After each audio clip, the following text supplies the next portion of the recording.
Para que a gente possa refletir um pouco no final de semana, né, junto com a produção, nós escolhemos um tema a partir de uma reportagem feita pela nossa equipe de jornalismo aqui da Band, que tem como base uma pesquisa do Serasa Experian.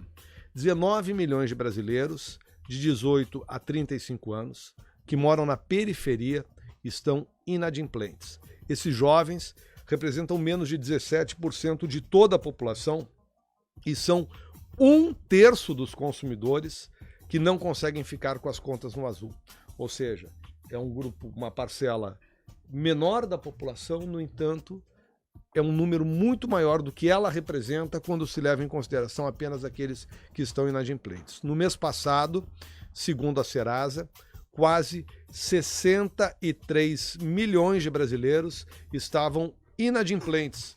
Houve uma pequena redução em comparação a abril. Mas os jovens de periferia, entre os jovens de periferia, o percentual cresceu, o que vem ocorrendo desde o ano de 2017. A gente vai tentar entender se isso é um fenômeno, se é algo que a gente não vai conseguir conter, como é que esses jovens são chamados ao consumo e acabam, obviamente, se endividando aí ao longo do caminho, e como é que nós vamos fazer para pular, escapar desse buraco. Nós convidamos para estar aqui conosco no programa a Sinara da Silveira, né, que está com a corda pendurada, né, Sinara, mas vai ser liberada. O programa vai ajudar muito a Sinara, hein?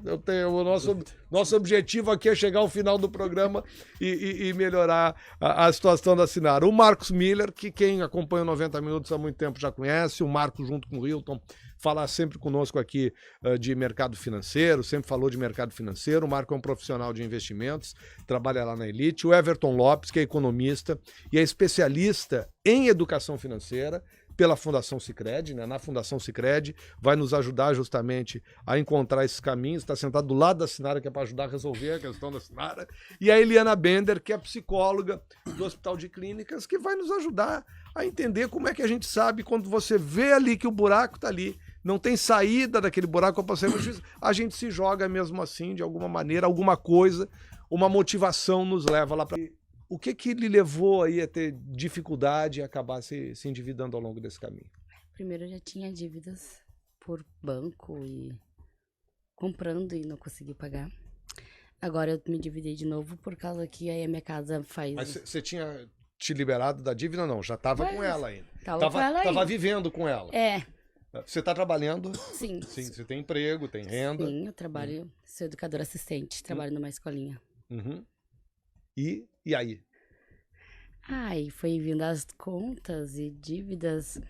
Aí agora eu tô com mais uma dívida que acontecendo algumas coisas na minha vida, que a minha casa acabou pegando fogo e... Sim, aí tem as questões do dia a dia. Dia a dia, e conta, e banco, aí vai acumulando contas e vira uma bola de neve.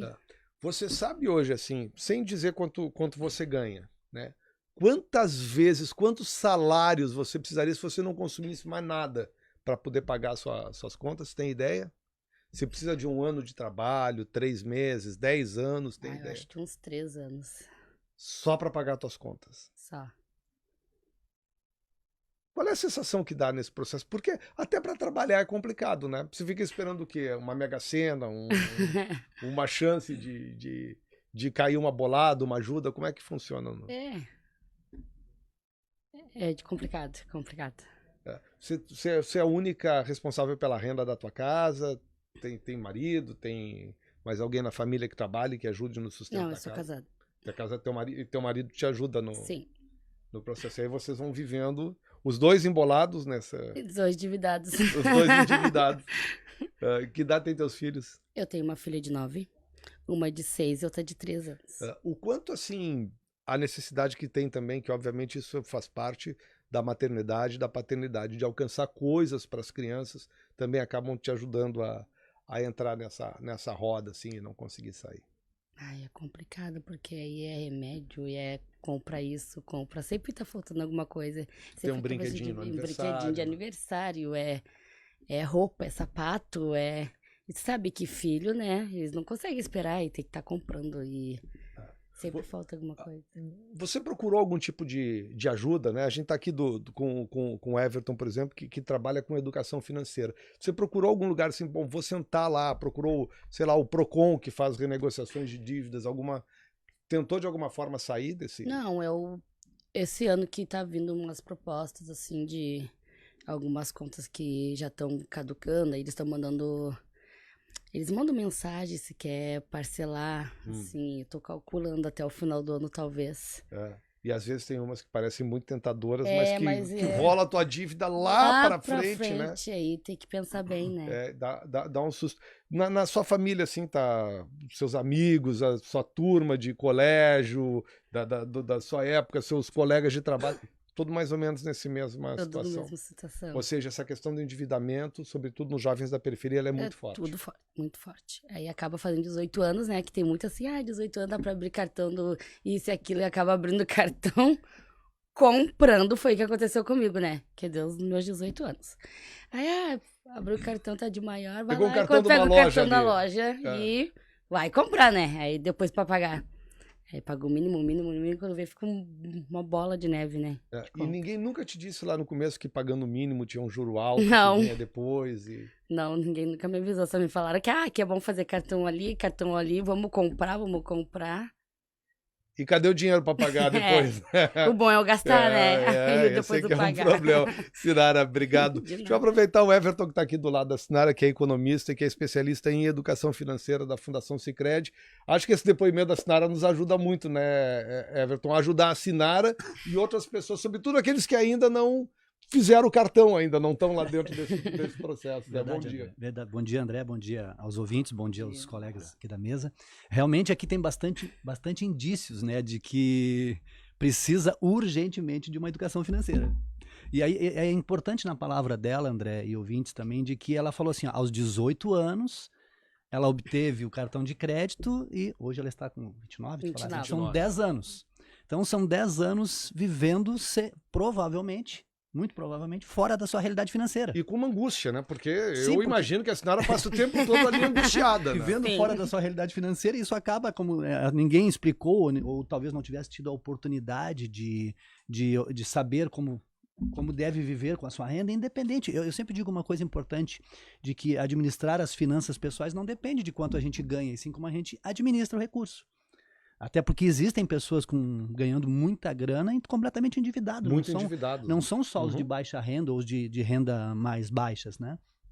Então isso é importante que até eu quero aproveitar, inclusive, já dar abrir uma oportunidade para ela, né? Na Defensoria Pública existe, quando ela falou que precisaria de uns 3 anos de renda para poder pagar as suas contas, isso já é superendividamento. Tu tomou um susto, né? Eu já pensei, isso é superendividamento. Eu tava te acompanhando aí. Eu nem sei o tamanho disso, mas como é 3 anos do que ela ganha, independente de quanto ela ganha, isso é superendividamento.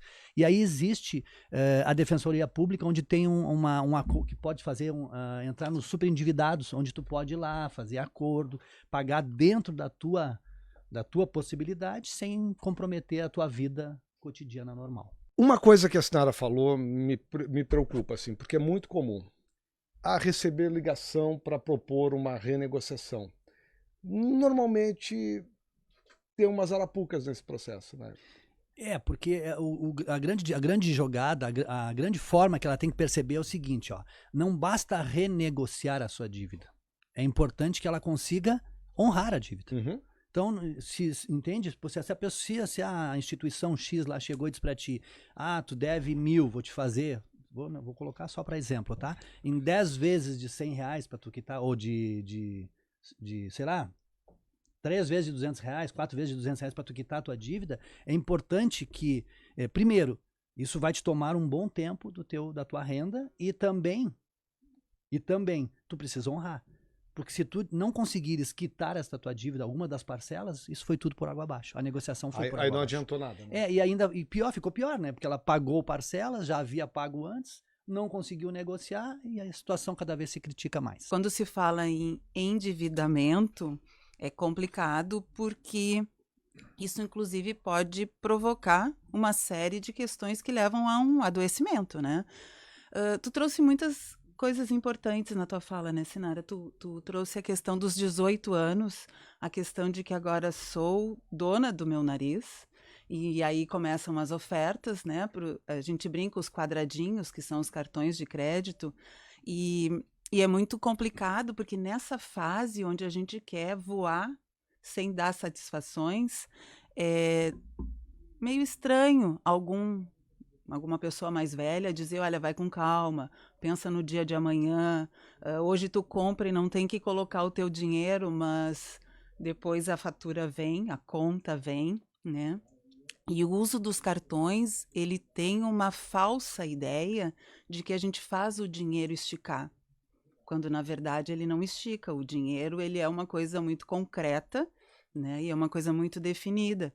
Mas como a gente vai trabalhando com os prazos de pagamento, a gente vai tendo esta ilusão de que as coisas vão dar certo quando chegar o momento, né? Acho que isso faz parte, eu achei muito importante quando tu trouxe assim, a gente faz 18, aí o meu nome já é considerado, né, de um adulto responsável, então eu vou arcar com as consequências. Então a tua fala é bem legal. E acho muito bacana tu estar aqui em função do trabalho que tu executa. Porque daqui a pouco tu pode fazer, né? Tu é educadora infantil. Tu pode fazer um trabalho com as crianças já desde o início, aprender a lidar com essa questão. Então, eu acho que vai ser muito legal, assim, tu vai ser muito multiplicadora, não só para as pessoas na tua faixa etária, mas também com as crianças com as quais tu trabalha, né? Sabe, Helena, ontem a gente fez um programa aqui com servidores do Estado, falando sobre um trabalho parecido com esse, possibilidade de estarem endividados em razão do parcelamento e tal. E estava aqui conosco uma professora, a Jussara, professora do Protásio Alves. E ela dizia justamente o seguinte, eu sou professora, eu estou em sala de aula. E que ela vive, enfim, fazendo empréstimos e gastando uma parte do salário para pagar esse empréstimo, para não se endividar, não entrar numa roda maior. Ela conseguiu se equilibrar e tal. Já é uma mulher mais madura, mais velha e tal. E assim, eu sou professor em sala de aula, se eu não conseguir ensinar isso, né, como é que eu vou colocar? O quanto é importante esse assunto da educação financeira ser discutido em sala de aula, né? Eu duvido que assinar em algum momento na escola tenha sido discutido uma situação dessa. Na minha escola nunca foi, né? E olha que eu tô lá em outro tempo, apesar de também sempre ter estudado em colégio público, a gente não fala nisso, né? E tem uma coisa que eu acho que é curioso nessa relação nossa com o consumo e o posterior endividamento que vem desse consumo, se der desenfreado, a gente parece que não tem medo, né, de entrar nessa roda quando a gente é muito novo, né? O que é que nos chama tanto para isso? É a publicidade, são as coisas que a gente fica falando nos veículos de comunicação, na mídia, são as redes sociais que nos convidam ao consumo, a ter coisas que nós não podemos ter, o equipamento, o telefone celular mais moderno. O que nos motiva a cair num poço que a gente não sabe como vai sair e muitas vezes está sabendo que está indo para esse poço? Isso são questões muito individuais, né? Cada pessoa tem o seu apelo, aquilo que lhe toca, né? A forma como entra nela e consegue parecer encantador, né? Quem disser que comprar é ruim, tá faltando com a verdade, porque na verdade comprar é uma coisa boa. Mas a gente sabe que também a gente não fica endividado com grandes compras, são as pequenas compras, né? E aí os motivos são diversos. A Sinara trouxe, por exemplo, a questão dos filhos, né? Que as crianças não esperam. As crianças esperam, mas eu como mãe daqui a pouco não consigo dizer não para o filho e dizer para ele, olha, vamos fazer uma outra coisa que talvez não seja tão caro, vamos sair para passear no parque, que a gente não precisa pagar nada. E tem né? insinuações inusitadas, como o incêndio da casa, por exemplo. Isso aí a gente não Essa não tem como não fugir, tem como né? Então são a questão da gente estabelecer prioridades, né? Mas é muito delicado. Para um jovem, para um adolescente, a gente vive num mundo de muito apelo com relação ao consumo, né? O ter, ele é muitas vezes mais considerado do que o ser. Na verdade, se a gente pegar a questão histórica, já era assim, né? Durante um tempo, o nome da tua família é que dizia se tu era nobre, se tu não era nobre. Depois, era o comércio que tu tinha que te qualificava como era, se tu era mais rico, menos rico. Então, aí começou muito a questão do ter, do ter, do ter. E é muito fácil adquirir. Hoje a gente não precisa sair de casa para comprar. né? As pessoas te ligam para vender, se tu senta na frente de um computador, tu abre teu e-mail, né? Eu não sou muito adepta às redes sociais, mas tu abre teu e-mail, né? Pegando uma outra faixa etária, quando tu te aposenta, é impressionante o que tu recebe de ligações te oferecendo empréstimos. Esse é um outro né? programa necessário Pois também, então, né? talvez a gente volte aqui a falar sobre isso. O apelo é muito forte. Mas então a gente vive um momento de muita questão relacionada ao consumismo. Né? E assim, a gente está falando, quando chega nesse estágio onde a Sinara chegou, a gente está falando de um transtorno compulsivo, de uma compulsão, onde muitas vezes as compras elas são feitas de uma forma impulsiva. A gente não para pensar, né? Porque o primeiro passo é esse que a Sinara adotou. Ela diz, eu tenho um problema, eu vou ter que resolver isso, eu vou ter que procurar ajuda. Reconhecer e enfrentar, né? Reconhecer, né? Bom, esse é o primeiro passo para a gente poder começar a fazer diferente. Marcos Miller, profissional de investimento. Sabe que esses dias a gente fez um outro programa aqui falando justamente sobre investimento, economia e tal. E estava conosco aqui um jovem que é investidor de vocês lá, o Arthur Seolim, né, contando uma outra trajetória, que ele desde muito cedo guardava dinheiro, tudo que sobrava, investia em bolsa, investia em bolsa, investia em bolsa, e ele hoje vive disso, né, dessa situação. E, Marcos, como um profissional de investimentos,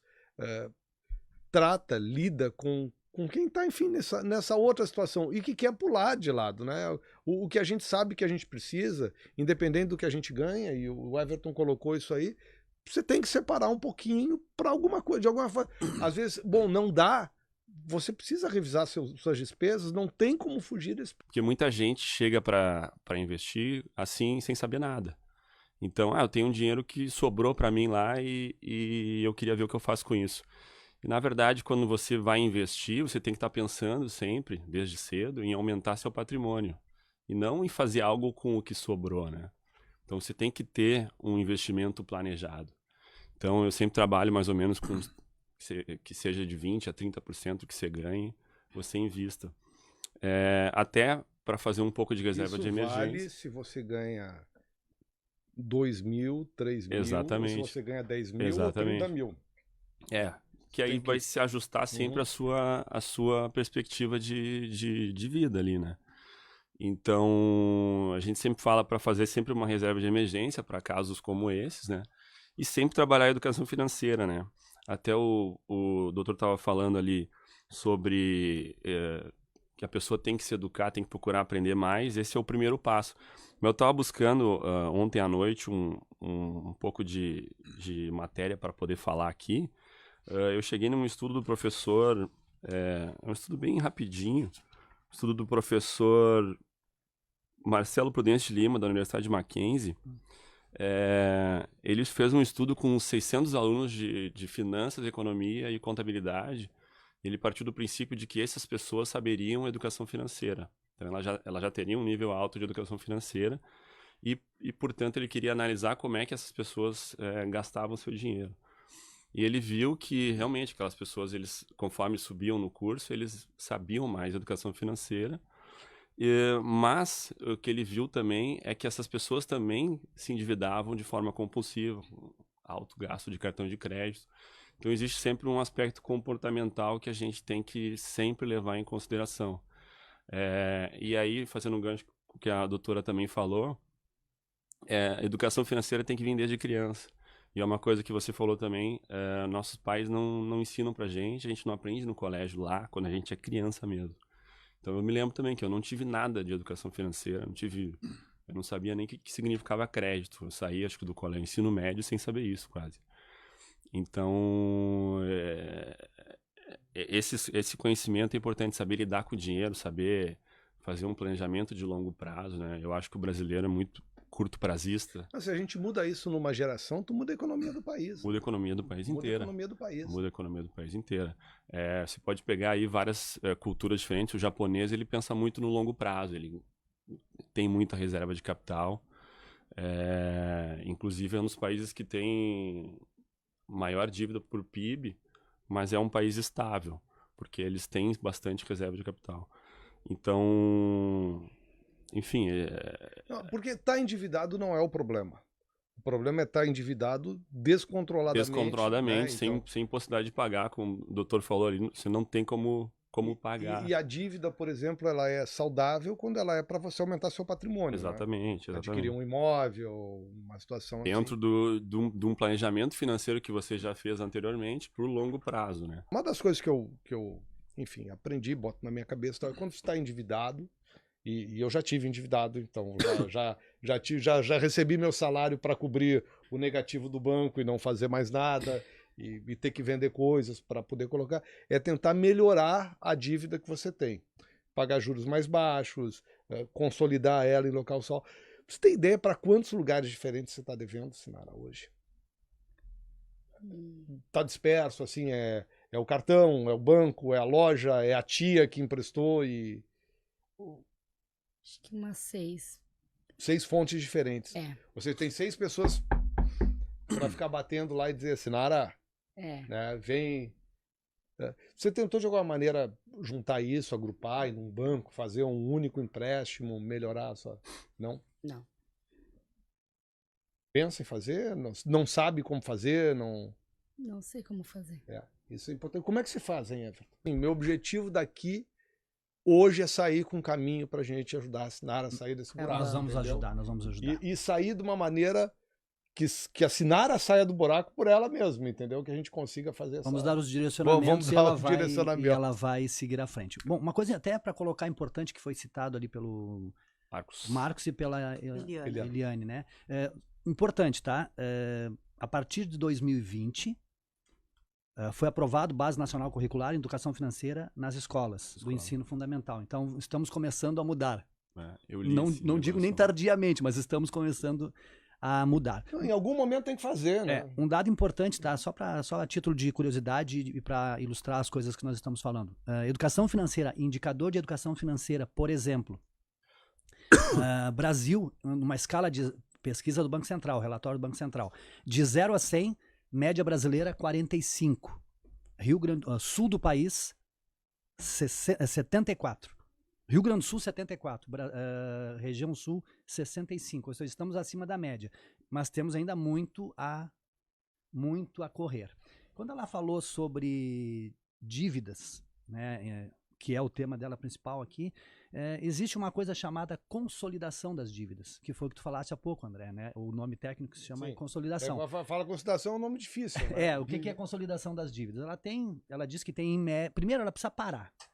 Tu precisa parar e ver aonde está todo esse problema, porque normalmente, né, isso eu acho que é comportamental, né, doutora? As pessoas acabam querendo sempre fugir daquilo que mais incomoda, e ao contrário, tu precisa buscar essa ajuda, buscar verificar onde estão os teus problemas, e aí talvez uma instituição vá te dar essa consolidação. O que é consolidação das dívidas? Ela tem dívida no cartão de crédito, no cheque especial, eu estou chutando aqui, né? Tá, na loja X, na loja Y. Bom, olhou tudo isso aqui. O que ela vai fazer?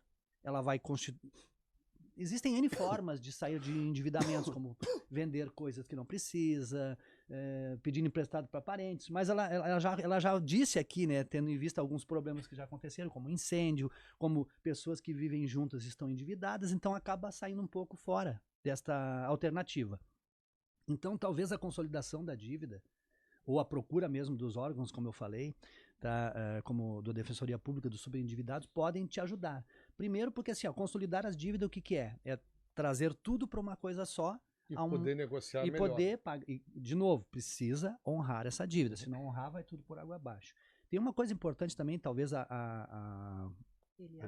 desculpe, a Eliana Eliana, desculpe, vá comentar de que, por exemplo, existe uma coisa chamada uma oniomania, né? Uhum. Que é o consumista compulsivo. As pessoas, às vezes, não detectam que são consumistas compulsivos. Talvez não tenha sido a tua situação, porque 3 filhos, né? A pessoa precisa ajudar, o filho está pedindo, então acaba, não chega a ser talvez uma oniomania, acredito eu, né? Claro que isso é um estudo bem mais detalhado, né, doutora?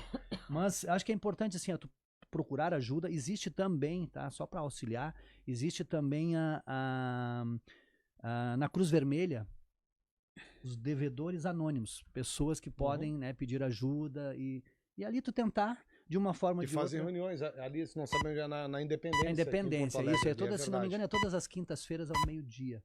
Se eu não me engano, assim, né? É um grupo que se ajuda. É um grupo que se ali, ajuda. É que tipo, auxilia. funciona tipo Alcoólicos Anônimos, né? Então é importante, tá? Não deve ser o teu caso, talvez, porque ela tem um pouco de ciência, né, do seu endividamento. O importante é parar.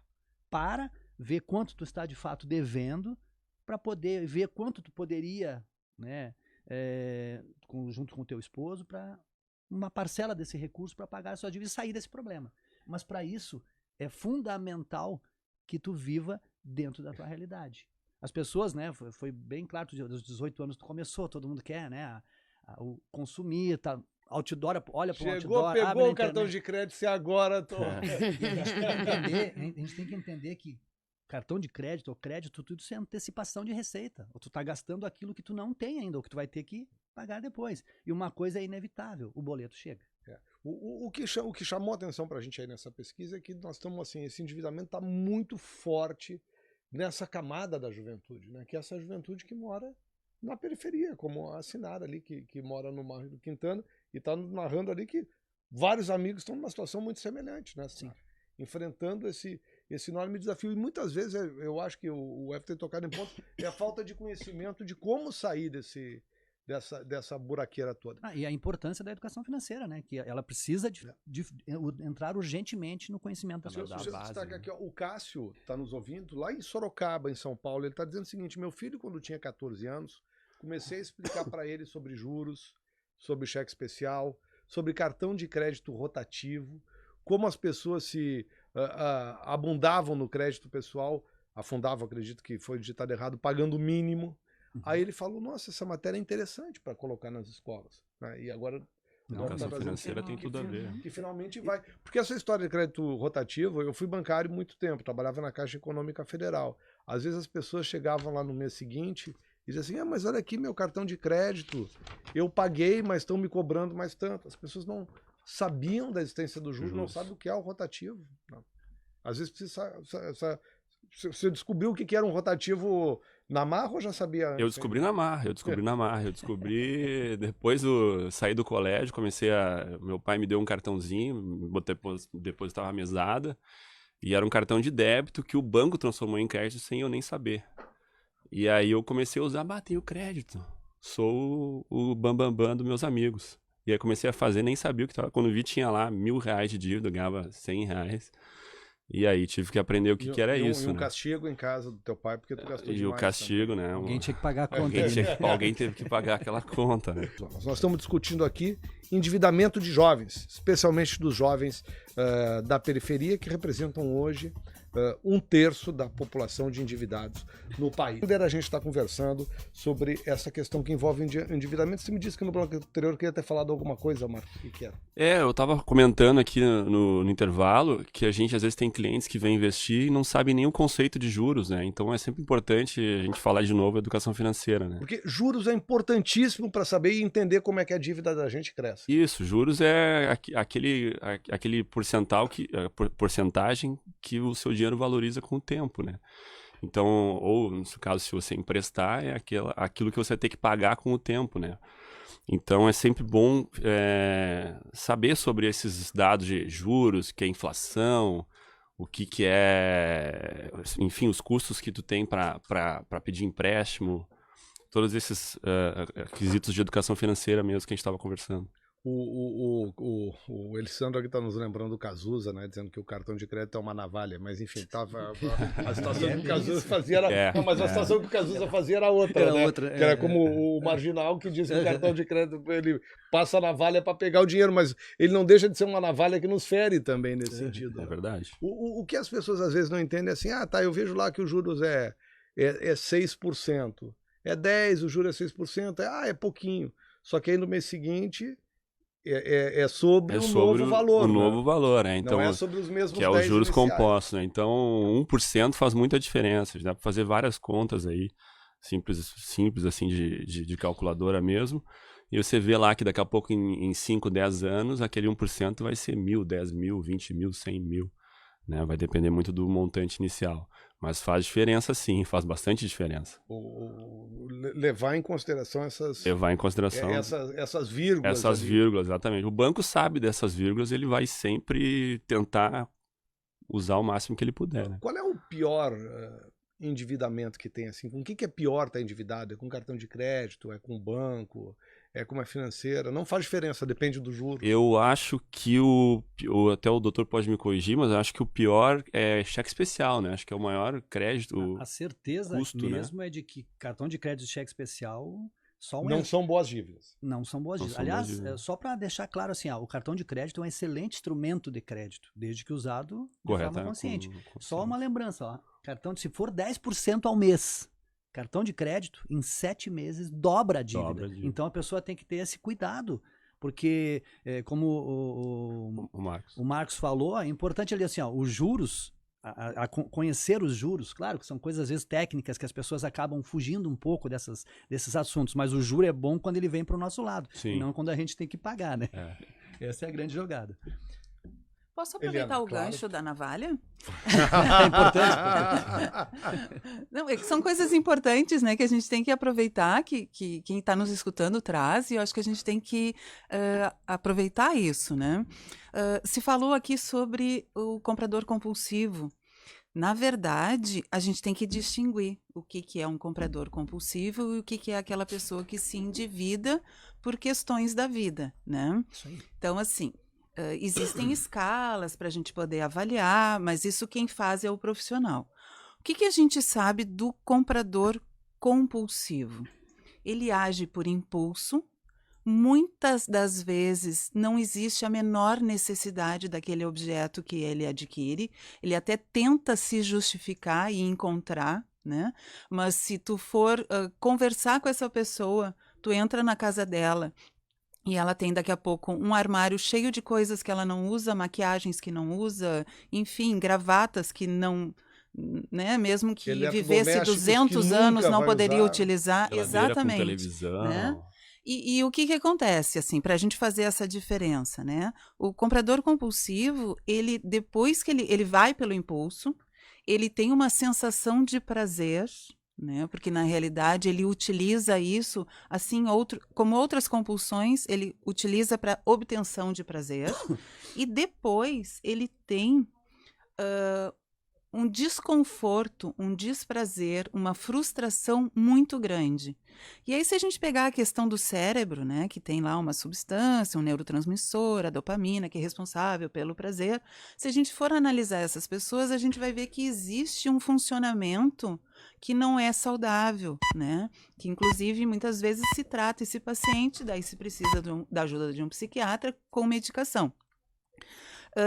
E cada vez essa pessoa vai tendo que comprar mais para que ela consiga obter aquele prazer que aquela primeira compra de um simples objeto aconteceu.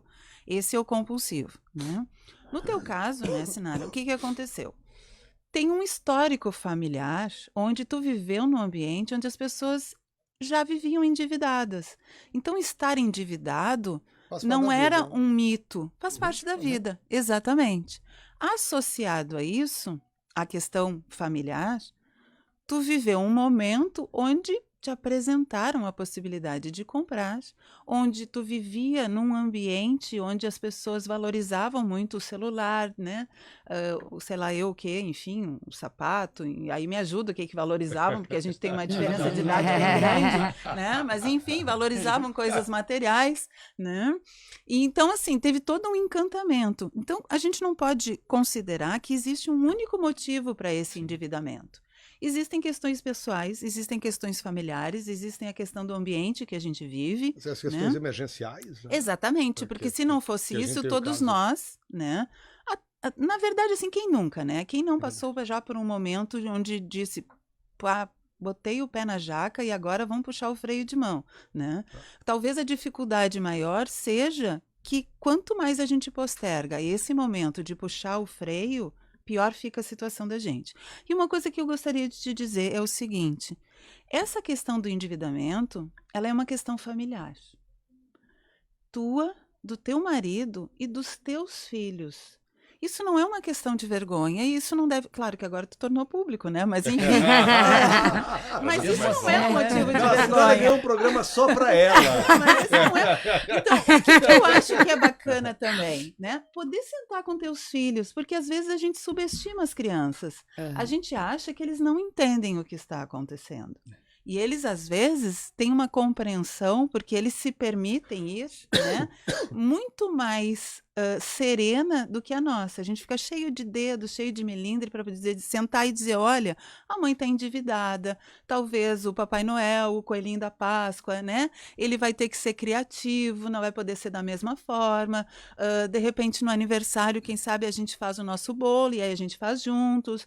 Eu acho que tu tem que trazer teus filhos para essa situação e ver com eles também sugestões, porque isso vai fazer com que eles não repitam, assim como Quando tu chegar repetiu a história quando da chegar tua a mãe. geração, a hora deles. Já né? Pois começam então. aprendendo, né? É. Você não vai com seu filho, quando fizer 18 anos, fazer o cartão de crédito Não, correndo. não, né? não vou, não vou. Mas talvez ele nem queira E nem fazer, queira fazer. em função dessas conversas que tu vai ter com eles, não, né? porque aí faz a transformação de Claro. fato, né, Eliana? De geração. Deixa eu te perguntar uma coisa, tá? Ele não está falando sobre a questão compulsiva e tal.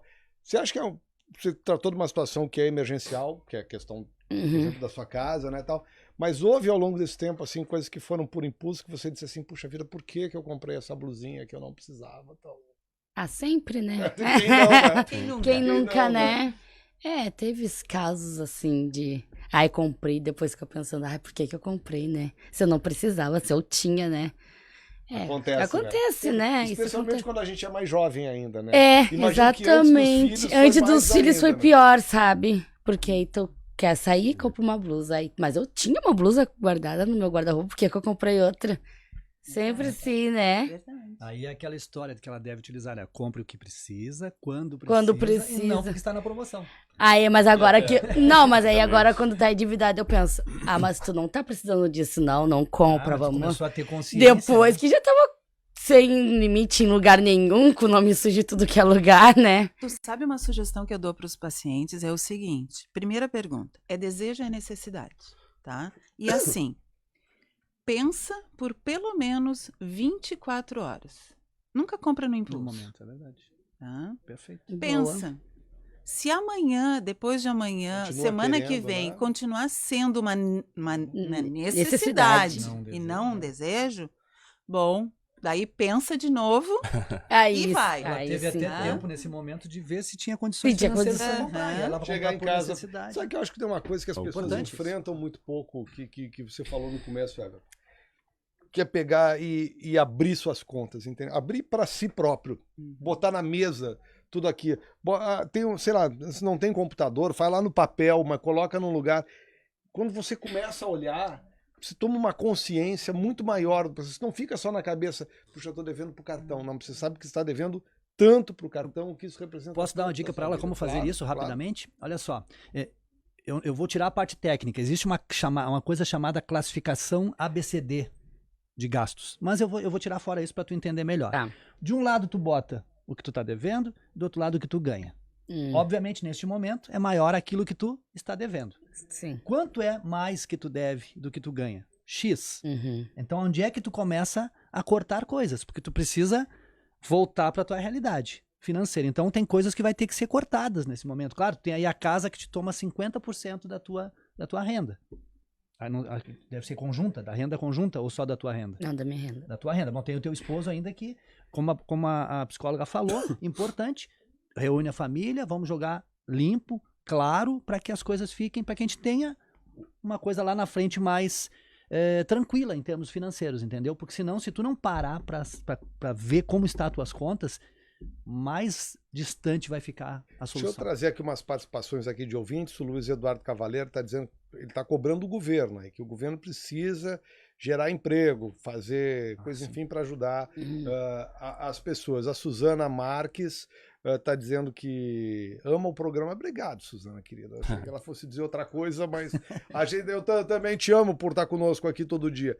O Elisandro também cobrando do presidente que tem que abrir para bancos estrangeiros e diminuir os juros dos bancos brasileiros. Ele está cobrando questão de juros, que o mercado é concentrado, mas esse mercado está passando por uma transformação, esse mercado bancário aí, com essas fintechs, né? A coisa, Você que atua na a área, coisa né?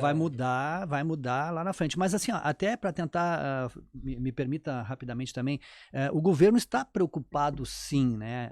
As instituições financeiras estão preocupadas sim com esse problema de endividamento, de problemas financeiros das pessoas. E eu digo assim, ó, recentemente nós tivemos em maio agora a Semana Nacional da Estratégia Nacional de Educação Financeira. Gente, foram mais de 14 mil ações pelo Brasil inteiro. Uhum.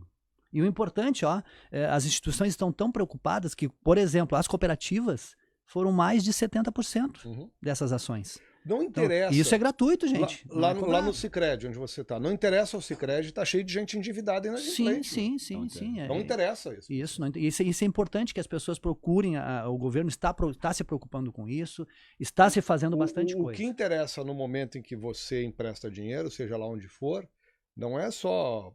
Ok, vamos primeiro lá resolver a situação pontual da Sinara. Depois nós queremos que a Sinara passe a gerar riqueza, ou seja, que ela possa investir de fato, ou ter um negócio, ou gerar renda. Enfim, não necessariamente é interessante para a instituição financeira que tenha endividados.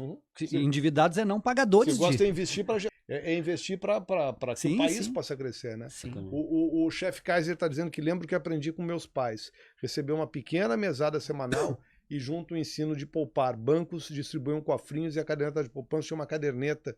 Hoje distribuem o quê? Sabe que essa questão do cofrinho, ela tinha sobre a minha geração, né, um impacto muito grande. Porque a gente botava as moedinhas no cofrinho e depois ia lá no caixa do banco, passava numa maquininha, contava. Eu tinha minha formiguinha da Finab, mas enfim, sou brasileiro, tinha coelhinho e por aí.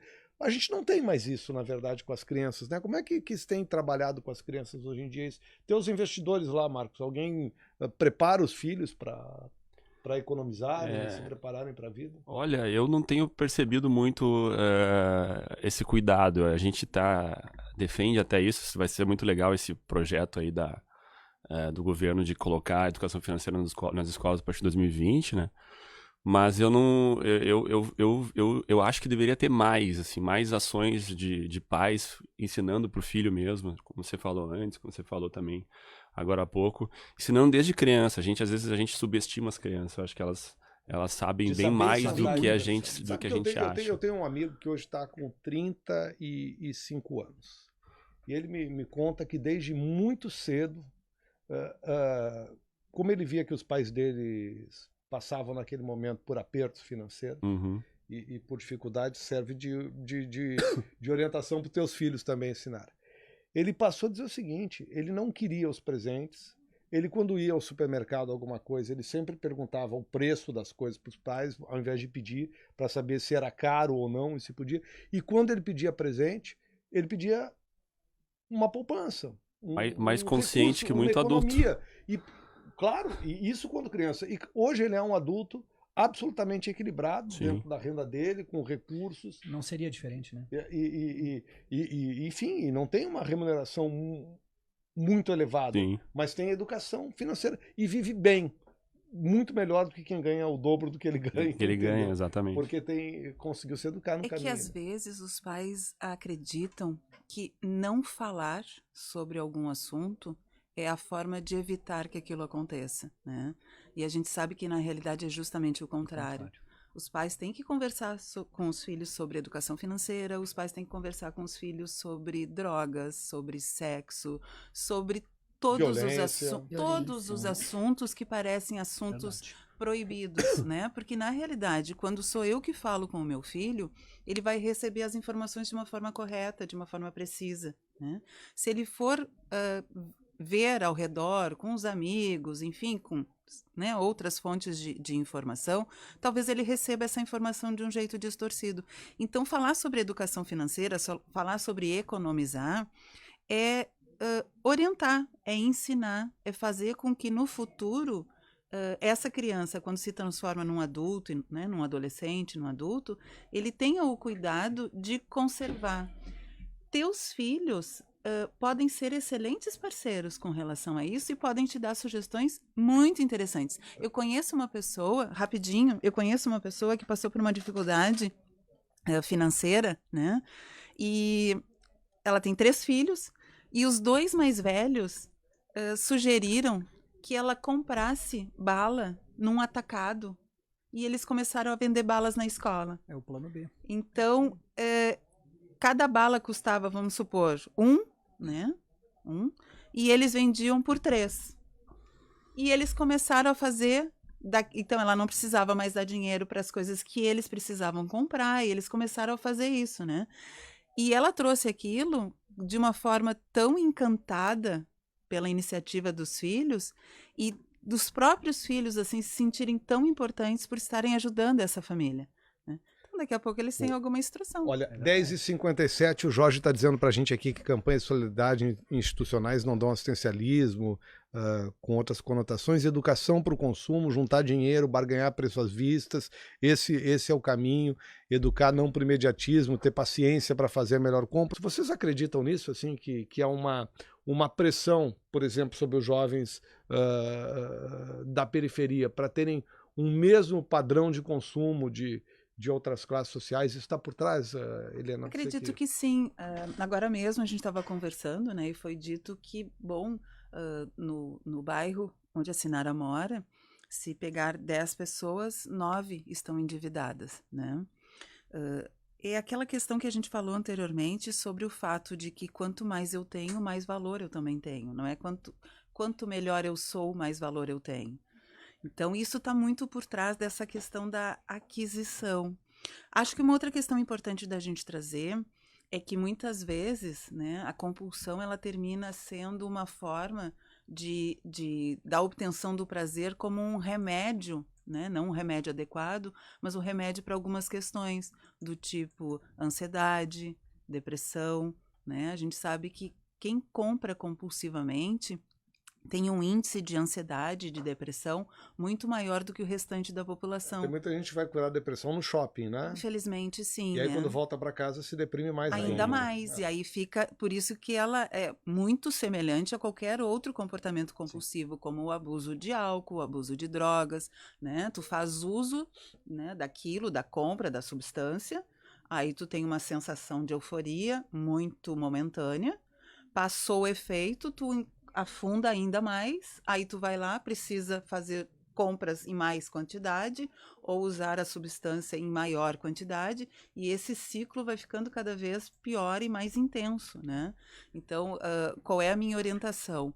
Que as pessoas procurem ajuda, né? Se falou aqui do grupo, reconhecer, ou mesmo se acha que não preenche os critérios para isso, não custa nada ir lá, ou procurar um profissional, ou procurar esse grupo de autoajuda, porque uma coisa que me chama a atenção é que quando a Sinara entrou aqui, ela estava muito mais séria, né? Não sei se ela estava nervosa, mais tranquila, ela estava um pouquinho mas agora ela já está sorridente, né? Para quem não está conseguindo nos ver e está só nos escutando, né? Então ela está mais sorridente. Então, eu acho que o fato de ver que existe uma luz no fim do túnel é uma coisa muito boa. Então, poder dividir isso com outras pessoas é o ideal. Deixa eu saber uma coisa tua, Sinara. Ao longo desse tempo todo, tu teve empregada?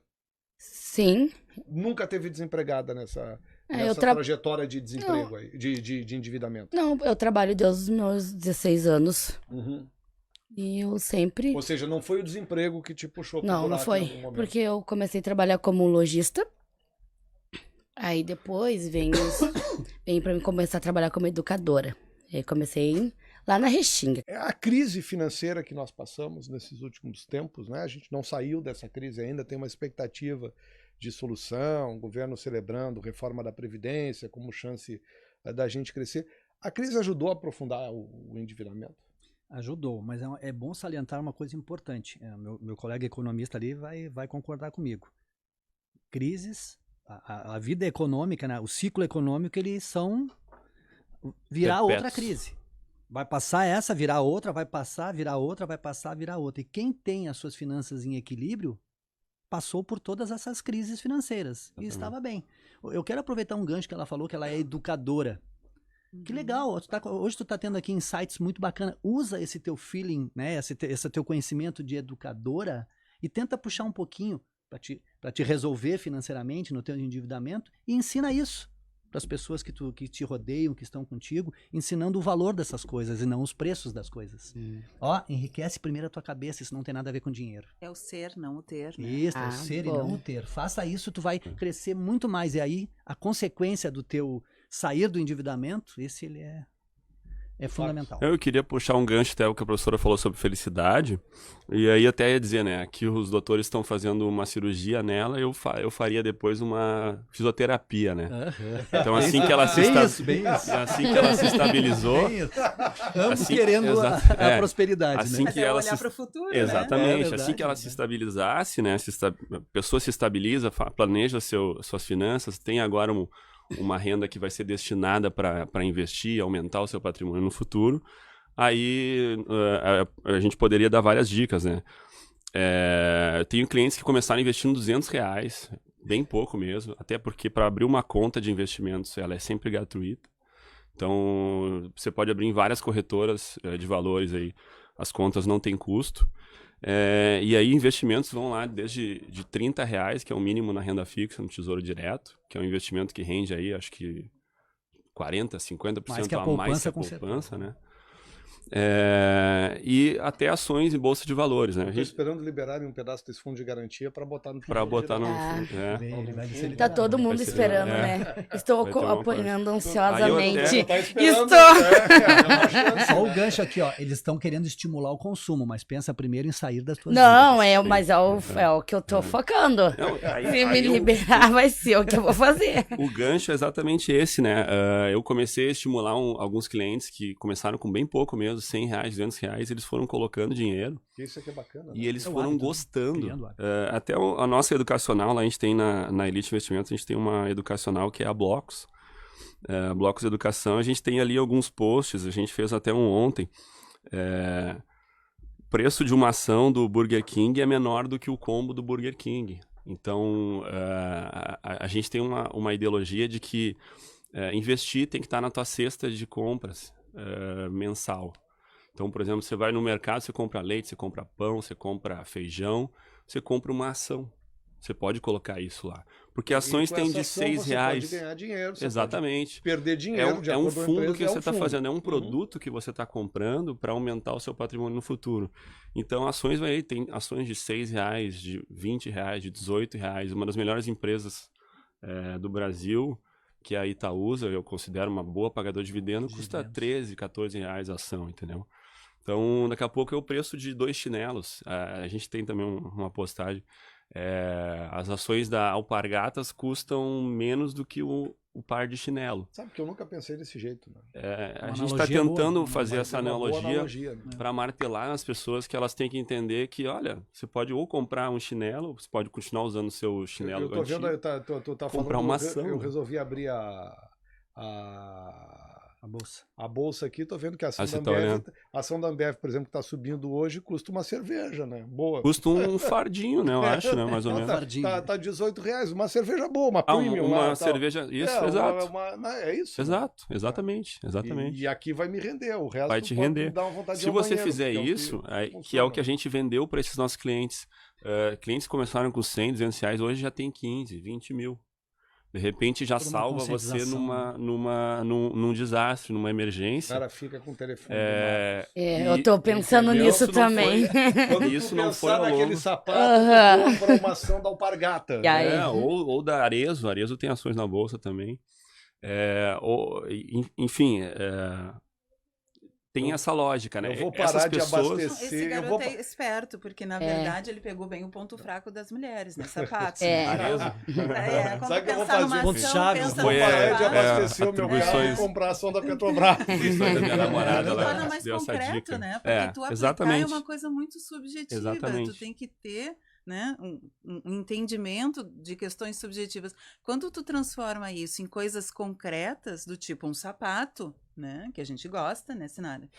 Tipo um sapato, a gente consegue ver, nossa, eu estou me dando um sapato indiretamente, 2 sapatos, 3 sapatos, nossa, eu tenho um closet de sapatos. Então, isso é muito inteligente, eu acho que isso é muito perspicaz. O que é incrível é que depois aquele sapato que virou ação pode virar muito sapato. E uma Exatamente. coisa, uma coisa importante Ou que até ela- não virar um se sapato e virar acumula. algo que de fato, tipo, sei lá, né? A quitação da casa antes de Exatamente. 2020. Uma coisa importante que ela né? pode refletir, porque que serve muito para o perfil dela, por exemplo, e analisando as tuas analogias, fazendo as tuas analogias, tu vai comprar um sapato, que é o que as mulheres gostam. Uhum. Quantas horas tu precisa trabalhar na tua tua semana. Essa Tua semana analogia é pra comprar essencial. esse sapato. Tu vai pensar, Uhum. não que tu não vai comprar, né? Não necessariamente, mas tu vai pensar. Vou Bom, trabalhar pensando. tantos dias.